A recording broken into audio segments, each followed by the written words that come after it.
우리 성도님들은 지금 어디에 앉아 계신가요? 예배당에 앉아 계시죠? 어디에 앉아 있는가 참으로 중요합니다. 구약성경 시편 1편부터 150편 굉장히 큰 책이죠. 그 시편을 시작하는 제1편 그리고 시편을 시작하는 그 1편의 1절 복 있는 사람은 어쩌고 저쩌고 하고는 마지막에 복 있는 사람은 오만한 자들의 자리에 앉지 아니하며. 우리가 어디에 앉느냐 굉장히 중요한 거예요. 내가 앉을 자리 설 자리를 구분을 못하면 참 그거 본인도 힘들고 주위 사람들도 힘들어요. 어디에 앉아 있느냐 굉장히 중요합니다. 오늘 성경은 다윗이 성문에 앉았다라고 말을 합니다. 8절을 보면 왕이 일어나 성문에 앉음에, 어디에 앉았다고요? 성문에 앉음에 어떤 사람이 모든 백성에게 말하되 왕이 어디에 앉아 계신다? 문에 앉아 계신다 하니 모든 백성이 왕 앞으로 나오니라. 여러분 우리 상식적으로 생각해 보세요. 일반적으로 성문, 그 문은 사람이 앉는 곳이에요? 성문, 문, 사람이 앉을 수 있는 곳이에요? 아니잖아요. 그런데 지금 성경은 다윗이 어디에 앉았다? 성문에 앉았다라고 말을 하잖아요. 자, 다윗이 앉은 성문은 어떤 곳일까요?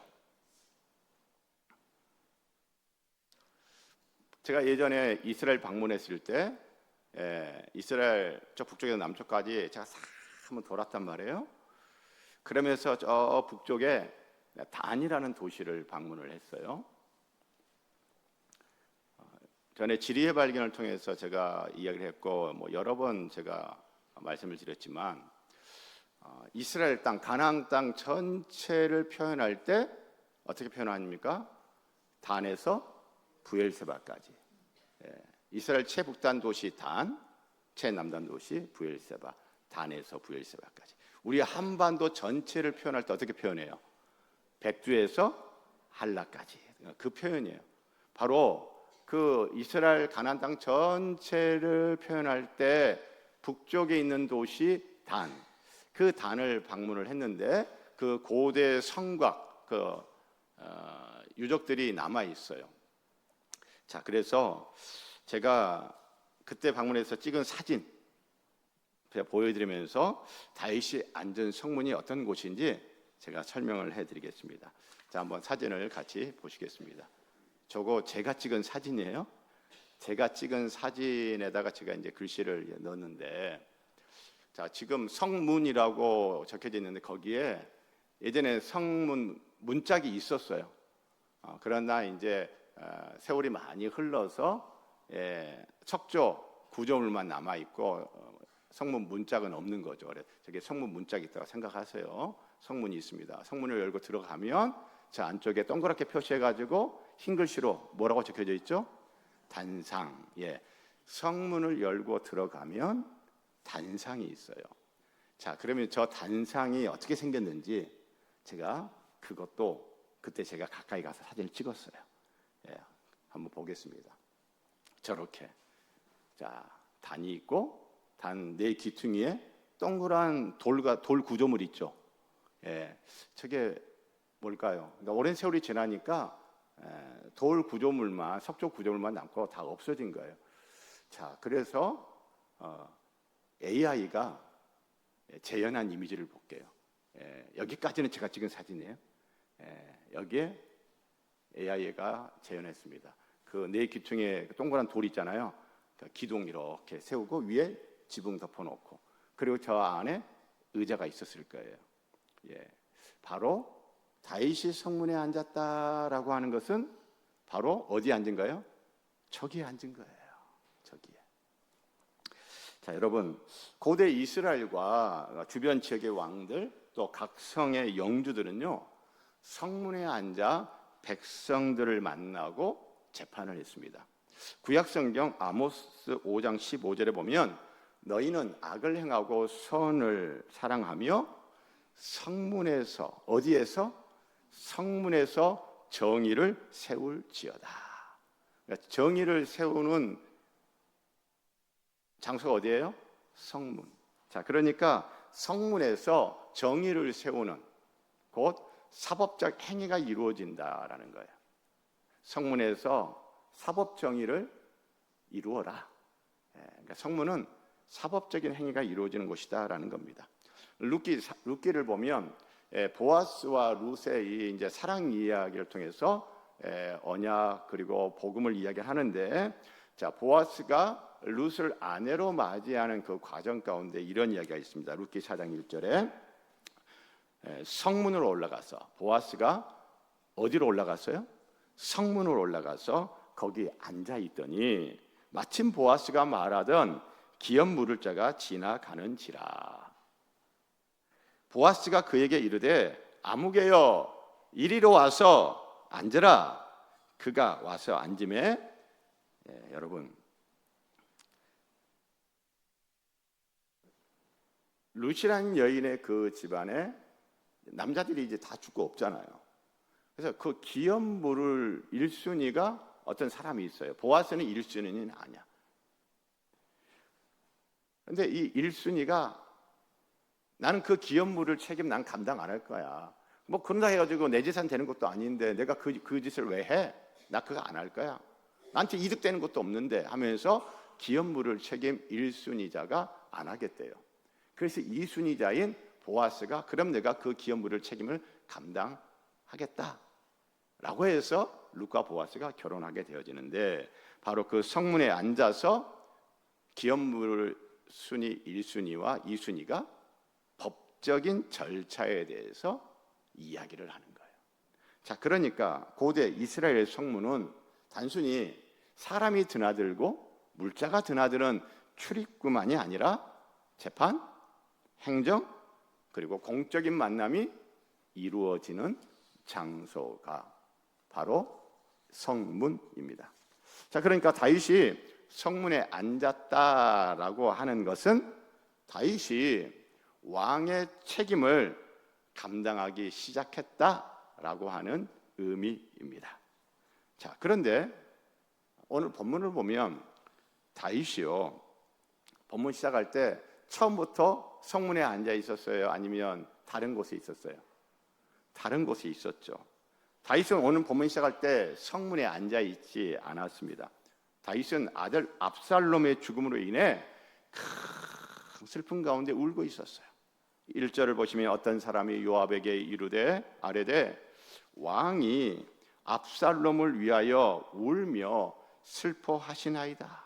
4절 왕이 그의 얼굴을 가리고 큰 소리로 부르되 내 아들 압살롬아, 압살롬아, 내 아들아, 내 아들아, 그렇게 울고 있어요.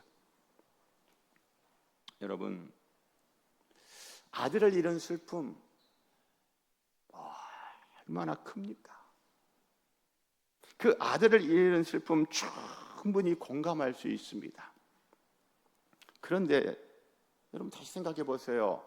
다윗이 압살롬의 아버지이기만 해요? 아니잖아요. 다윗은 압살롬의 아버지이면서 또한 이스라엘의 왕입니다. 다윗은요, 압살롬 반란군과의 전쟁을 치르고 승리하고 돌아온 백성들을 환영하고 그리고 그들의 공로를 치하해 주어야 할 왕이에요. 그런데 지금 다윗이 왕으로서 감당해야 할 공적인 사명, 공적인 책임을 지금 뒤로 하고 오직 자기 자신의 사적 감정에만 충실하고 있는 겁니다. 그래서 다윗은요 공동체의 덕이 되지 못해요. 그리고 공동체의 덕을 세우지도 못합니다. 오늘 2절 3절 보면 2절 끝에 그날의 승리가 모든 백성에게 슬픔이 된지라. 여러분, 승리는 기쁨이 돼야 돼요, 슬픔이 돼야 돼요? 승리는 기쁨이 돼야 돼요, 슬픔이 돼야 돼요? 기쁨이 돼야 돼요. 그런데 승리가 기쁨이 되었대요, 슬픔이 되었대요? 슬픔이 되었대요. 3절 그날의 백성들이 싸움에 쫓겨 도망한 같이 가만히 성읍에 들어가니라. 전쟁에 승리하고 승리한 군대가 돌아올 때 여러분 숨어서 들어올 게 아니잖아요. 요즘 같으면은 카퍼레이드 하잖아요, 그렇죠? 뭐 이번에 월드컵 어떤 결과 나올지 모르지만 일단 첫 승했습니다. 아우 저 마지막 5분만 봤는데 그 5분도 얼마나 심장이 쫄깃쫄깃한지 축구 안 본 게 내 건강에는 좋았겠다라는 생각이 들긴 하더라고요. 자, 어쨌든 여러분 좋은 성적을 가지고 인천공항으로 돌아올 때 여러분 그들이 고개 푹 숙이고 뭐 부끄러워서 그냥 숨어서 이렇게 들어와야 아니면 당당하게 들어와요. 당당하게 들어오겠죠. 그리고 국민들은 또 많은 국민들 또 열심히 있는 분들은 축구 팬들 가가지고 막 환영하겠죠. 그런데 지금 그날의 백성들이 승리했음에도 불구하고 싸움에 쫓겨 도망한 같이 가만히 성읍에 들어왔대요. 사적 감정에만 충실한 다윗, 공동체의 덕도 안 되고 공동체의 덕을 세우지도 못해요. 이렇게 자신의 사적 감정에만 충실하던 다윗이 이스라엘 왕이라고 하는 그 공적인 사명, 공적 책임의 자리를 돌아오게 되는 과정에서 결정적인 역할을 하는 사람이 있으니 그 사람의 이름은 두 글자, 누굽니까? 요압입니다. 요압이 다윗에게 하는 말이 5절, 6절, 7절 세 절에 걸쳐서 나오는데 그 각 절이 짧지가 않아요. 5절도 길고 6절도 길고 7절도 길어요. 그래서 성경에서 요압이 한 말을 여러 군데 기록이 되어 있는데 지금 여기 5절, 6절, 7절이 요압이 한 말 중에 가장 길게 말한 내용이에요.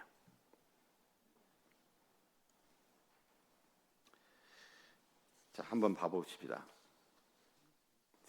이 요압의 충언, 요압의 조언을 듣고 다윗이 왕의 사명을 감당하는 자리로 돌아오게 되죠. 전 이걸 보면서 다윗은 참 행복한 사람이다라는 생각이 먼저 들었어요. 자기의 사적 감정에만 충실하고 자신의 사명, 자신이 감당할 공적인 책임 방치한 채 그 자리를 떠나 있는데 아무도 그것에 대해서 조언해주고 충원하지 않는 것이 아니라 그래도 요압이라는 사람이 있었어. 자신에게 충원해줄 사람, 자신에게 조언해줄 사람이 있었던 이 다윗, 참 행복한 사람이구나라는 생각이 했습니다. 자, 그런데 이 요압의 충원과 조언에는요 밝은 면도 있고 어두운 면도 있어요. 분명히 요압이 잘했어요. 그 밝은 면은 뭐예요? 아무도 나서지 않습니다.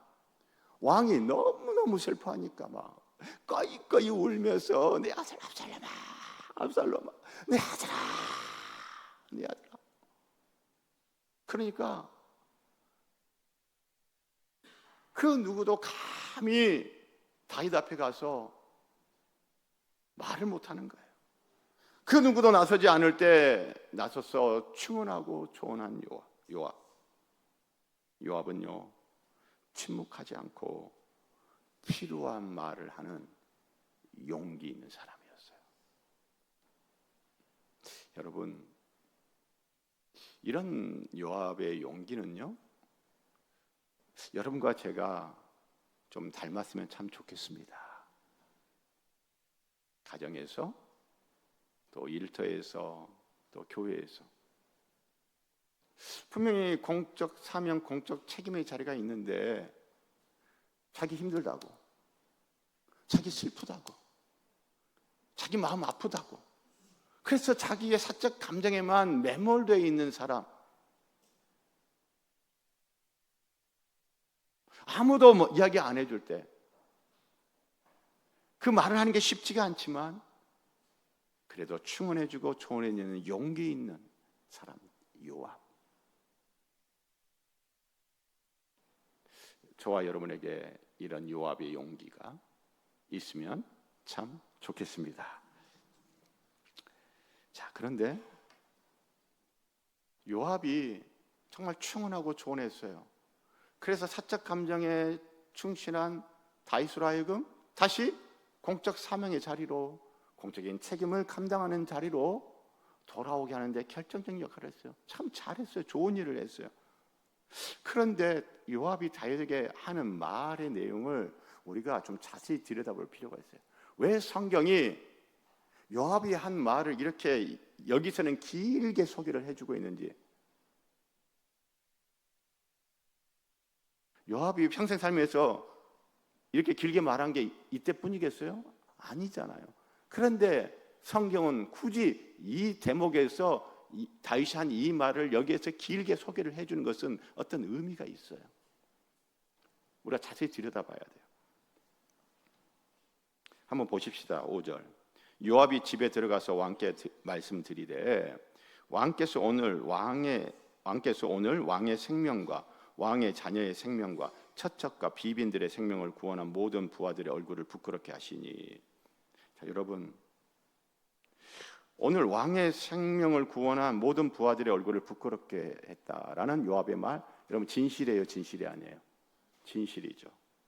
그런데 그 가운데 왕의 자녀의 생명과 처척과 비빈들의 생명을 구원한, 여러분 이 말은 진실일까요? 그건 모르는 거예요. 이들이 전에 앞에서도 이야기했었어요.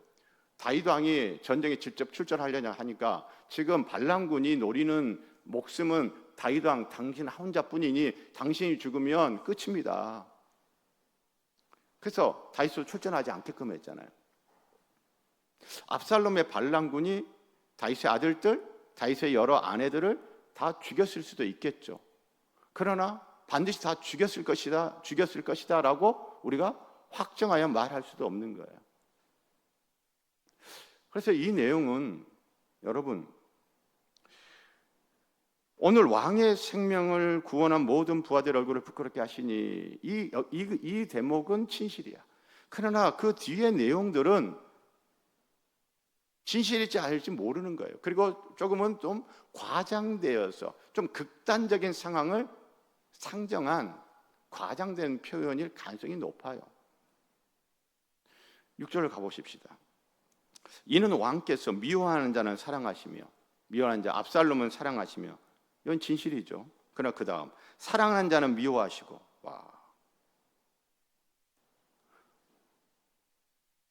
다윗을 사랑하는 이 부하들은 다윗이 미워한대요. 여러분, 다윗이 자기 부하들 미워했어요? 그건 아니잖아요.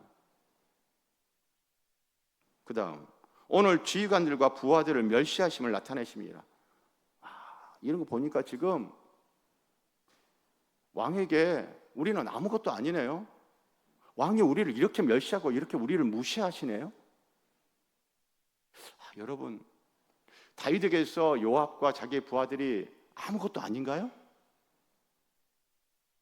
아무것도 아니라고 여기나요, 다윗이? 그건 아니잖아요.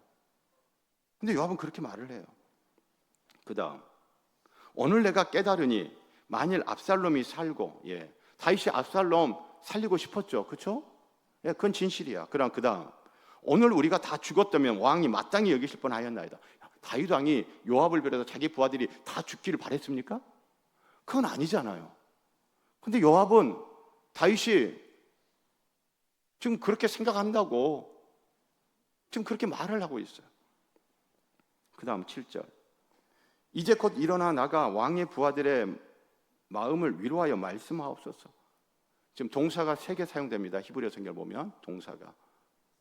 그런데 그 동사의 형태가 뭔지 아세요? 3개 다 명령형이에요. 그러니까 요압이 다윗에게 막 명령합니다. 이제 곧 일어나세요.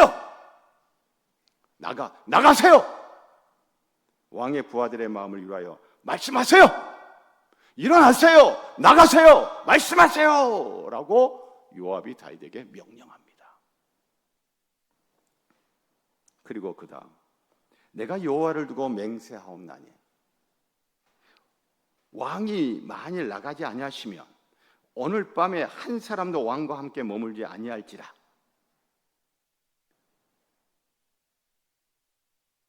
지금 요압이 다윗에게 지금 어떤 식으로 말하는 것 같아요? 위협하는 거예요. 협박하는 거예요. 지금 일어나 나가서 그 성문에 앉아서 백성들에게 공적 사명 감당 안 하면 어느 밤 안에 우리 다 떠날 거예요. 당신 옆에 아무도 없을 거야. 그래서 계속 이렇게 있을 거예요? 굉장히 거칠게 몰아붙입니다. 위협적으로 말을 해요. 막 협박합니다. 그 뒤에 그리하면 그 화가 왕이 젊었을 때부터 지금까지 당하신 모든 화보다 더욱 심하리이다. 다윗 왕, 당신 젊었을 때 지금까지 얼마나 많이 고생했어. 근데 그건 아무것도 아니야. 이제부터는 그보다 더 심한 화를 당할 거야. 여러분,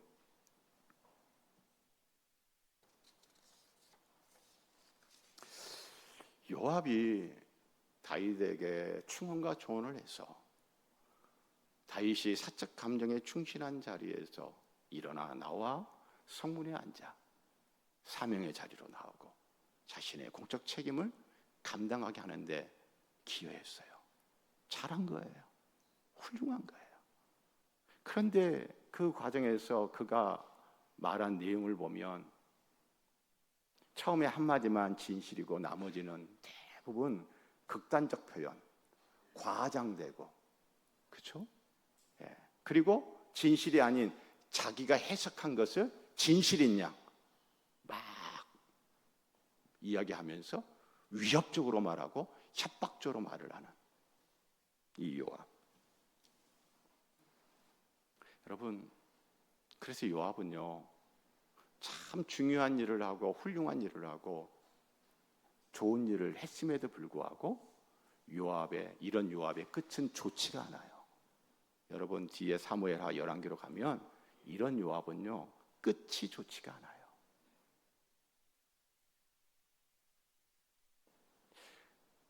신약 성경의 말씀이 떠오르더라고요.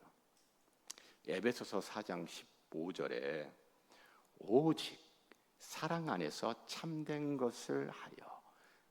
사랑 안에서 무엇을 하라고요? 참된 것을 하래요. 우리 한글 성경은 참된 것을 하라라고 번역되어 있는데 헬라어 성경을 보면 참된 것을 진실하게 행동하세요, 행하세요라고 번역할 수도 있고 진실한 말을 하세요, 진실하게 말하세요 라고 해석할 수 있어요. 그래서 여러 영어 번역 성경들이 그렇게 번역을 합니다. 사랑 안에서 진실을 말하라고, 참된 것을 말하라고 speak라는 동사를 써요. 자, 그러니까 요압에게 말을 한다면, 이걸 적용을 한다면 정말 좋은 일, 해야 할 일, 훌륭한 일을 하는 과정 속에서 그 충언을 하되 사랑 안에서 진실을 말해야 되고, 조언을 하되 사랑 안에서 진실을 말해야 돼. 자, 그런데 요압의 말은 진실은 요거밖에 없고 나머지는 막 과장, 극단적 표현, 막 명령으로 막 밀어붙이고, 그래가 협박하고 위협하고, 진실을 말하는 것도 아니고 사랑으로 하는 것도 아니고 참으로 안타깝더라고요. 제가 사랑하는 성도 여러분, 우리 가정에서, 일터에서, 교회에서 자신의 사적 감정에 너무너무 충실해서, 그래서 그걸 공감은 하겠지만 그러나 계속 자신의 사적 감정에만 충실한 채 자신의 사명의 자리를 떠나버리고 자기 공적 책임을 방기하고 있는 가족, 일터에 누군가, 또 교회에 누군가 있다면 여러분, 사랑 안에서 진실을 말하는 여러분과 저희가 되면 참 좋겠습니다. 자, 그래서 다시 다윗에게로 돌아오면 다윗은 아버지로서의 슬픔은 여전했지만 다윗은 하나님께서 맡기신 왕의 직분을 외면하지 않았습니다. 다윗이 성문에 앉는 그 행동은 자신의 감정을 부정하는 것이 아니라 슬픔 속에서도 책임의 자리로 돌아가는 결단이었습니다. 우리의 인생에는요, 눈물의 방에서 성문의 자리로 다시 나아가야 할 때가 있습니다. 우리네 인생에서는 힘겨움 가운데서 성문의 자리로 나아가야 할 때가 있습니다. 우리네 인생에서는요, 때로 아픔의 자리에서도 그 아픔을 아는 채 성문의 자리로 나아가야 할 때가 있습니다. 하나님은 우리의 슬픔을 외면하지 않으시고, 하나님은 우리의 아픔을 외면하지 않으시고, 하나님은 우리의 힘겨움을 외면하지 않으시지만, 때로는 그 슬픔 가운데서, 그 아픔 가운데서, 그 힘겨움 가운데서도 맡겨진 사명을 감당하도록 부르십니다. 가정에서 아빠로서, 엄마로서 힘들지만, 아프지만, 괴롭지만, 슬프지만, 가정에서 남편과 아내로서 힘들고 아프고 슬프지만 그 사명의 자리, 그 남편의 책임, 아내의 책임을 다하도록 부르시는 거죠.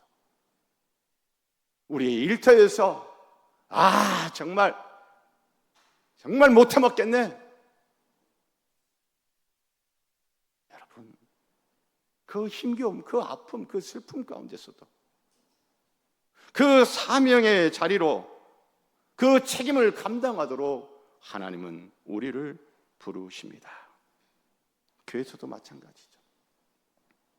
성숙한 믿음은 감정이 없는 상태가 아니라 아픔을 아는 채, 힘겨움을 아는 채, 슬픔을 아는 채 사명의 자리에 서는 것입니다.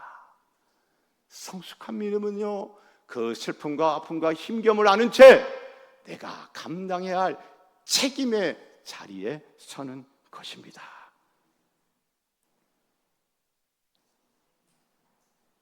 시편 126편 5절과 6절을 보면 눈물을 흘리며 씨를 뿌리는 자, 울며 씨를 뿌리러 나가는 자, 눈물이 있어요. 울어요. 그런데 그 눈물을 아는 채, 슬픔을 아는 채, 그 아픔을 아는 채 씨를 뿌리러 가야 되는 거예요. 그 사명의 자리로, 그 책임을 감당하는 자리로 가는 거예요. 우리 성도님들이 지금까지 그렇게 사시지 않았습니까? 슬픔이 있고 아픔이 있고 힘겨움이 있는데 그럼에도 불구하고 그것을 끌어안고 엄마의 자리를 지키셨잖아요. 아빠의 자리를 지키셨잖아요. 남편의 자리를 지키셨잖아요. 아내의 자리를 지키셨잖아요. 그겁니다. 그게 성숙한 믿음이죠. 일터에서도 그러셨고, 여러분 교회에서도 그러셨잖아요. 여러분 목사의 자리, 장로의 자리, 권사의 자리, 집사의 자리, 그 성도의 자리 여러분 지켜 이렇게 앉아 계시는데 그 어떤 슬픔도 아픔도 힘겨움도 없었나요? 아니죠. 있었죠. 누구나 다 아는 아픔과 슬픔, 힘겨움도 있었고 또 누구에게 말할 수 없는 아픔과 슬픔과 힘겨움도 있었죠. 그럼에도 불구하고 우리 성도님들 그 슬픔과 힘겨움과 아픔을 아는 채 여러분 사명의 자리를 떠나지 않고 지켰습니다. 공적 책임의 자리를 벗어나지 않고 지켰습니다. 할렐루야. 잘하신 거예요. 잘하신 거예요.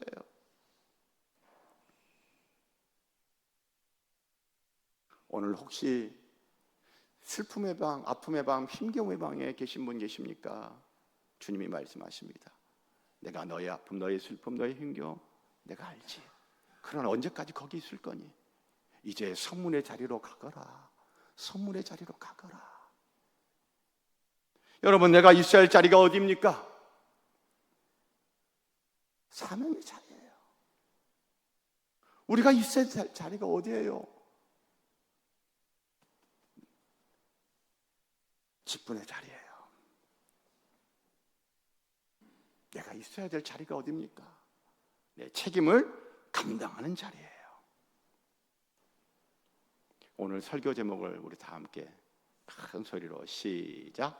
다윗 성문에 앉다.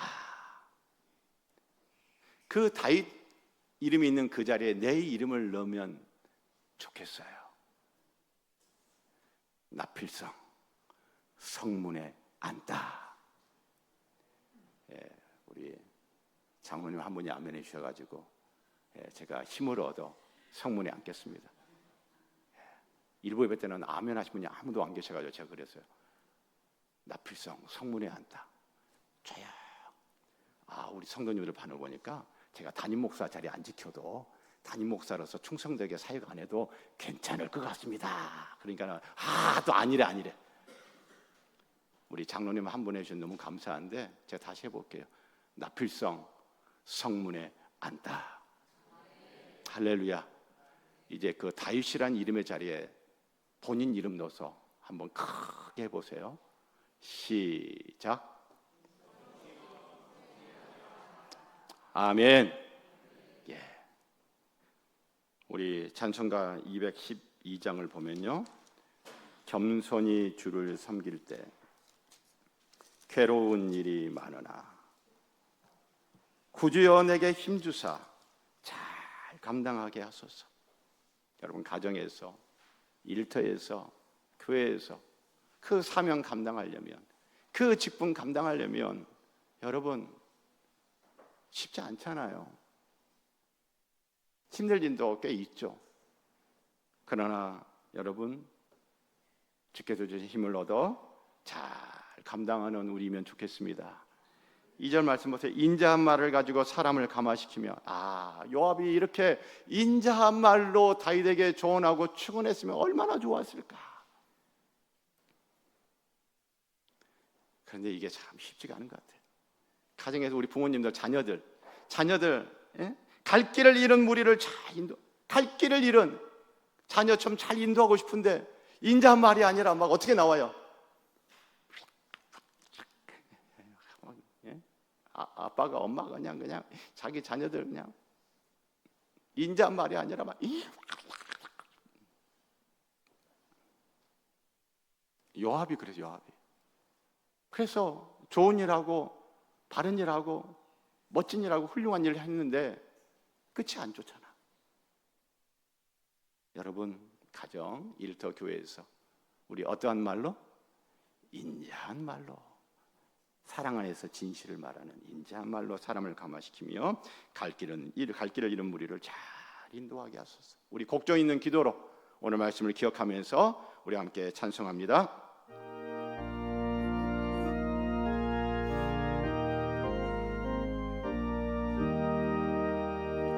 겸손히 주를 섬길 때 괴로운 일이 많으나 구주여 내게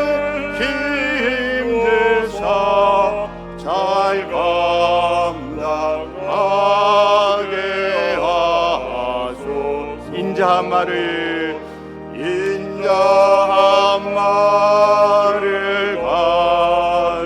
가지고 사람을 감화시키며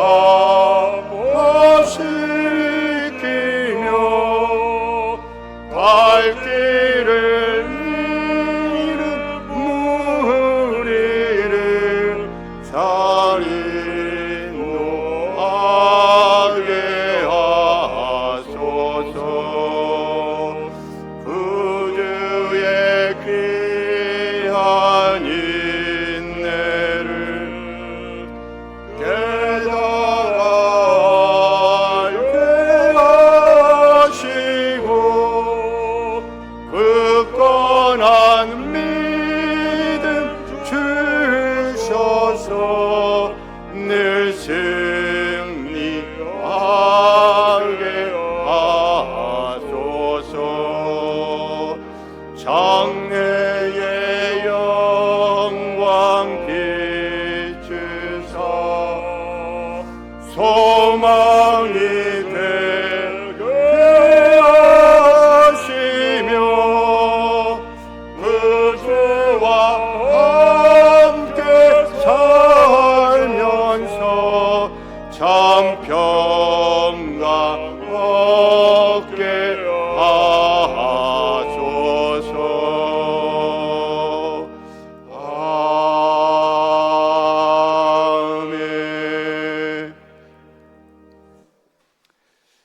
하나님 아버지, 사적 감정에 충실한 다윗, 그 슬픔, 그 아픔, 그 힘겨움 충분히 공감하겠지만, 그러나 사명의 자리, 책임의 자리 떠나고 벗어나고 방기하는 것, 그 또한 옳은 것이 아닌 것. 그래서 슬픔의 방에서 나와 성문에 앉는 다윗처럼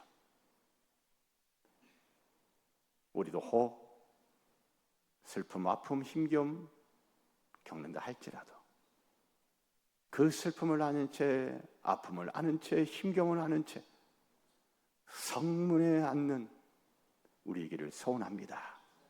예수님 이름으로 기도합니다. 아멘. 봉헌드립니다.